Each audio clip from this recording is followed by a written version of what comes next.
আসলে কি তোরা মানুষের বাচ্চা? যে এই ভিডিওটা বানাইছস, যে এই ছবিটা বানাইছস, গুপ্ত শুনে রাখ, তুইও কোনো ঘরের মায়ের ঘরের সন্তান, তোরও ছেলে সন্তান হইব। তোর মেয়েকে নিয়ে যদি তোর ছবি যদি এরকম কেউ বানায়, তখন তোর কাছে ভালো লাগবো? এই গুপ্ত শুনে রাখ, এগুলো ঠিক না। সে যেই হোক, সে খারাপ হইল, সে তো তার সন্তান। তার সন্তানকে তুই এভাবে তার সাথে এই ধরনের ছবি বানাইতে পারস? এগুলো মানুষের সামনে প্রকাশ করা যায়? তোর এতটা নিচে নেমে গেছস গা? তোর এতটা খারাপ? তোদের জন্য না আওয়ামী লীগ একবার পারফেক্ট ছিল। তোরা লুঙ্গির তলে ছিলি, তোরা পারফেক্ট ছিলি, তোরা খুব ভালো ছিলি। এখন লুঙ্গির থেকে বেরিয়েছস, তোরা মত স্বাধীনতা প্রকাশ করতে পারস।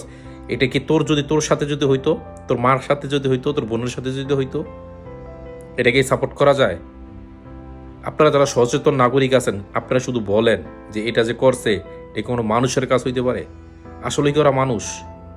ওরা তো মানুষ, ওরা তো মানুষ নামে জানোয়ার। ওদেরকে দ্রুত আইনের আওতা আনতে হবে, ওদের বিরুদ্ধে আইনগত ব্যবস্থা নিতে হবে। ওদেরকে যেখানে পাইবেন, এই ধরনের গুপ্তদেরকে, যারা এই ধরনের কাজে লিপ্ত থাকবো, তাদেরকে জনগণ উচিত জবাব দিবেন, উচিত শিক্ষা দিবেন। এই ধরনের কাজ যাতে আর কখন কেউ করতে সাহস না পায়।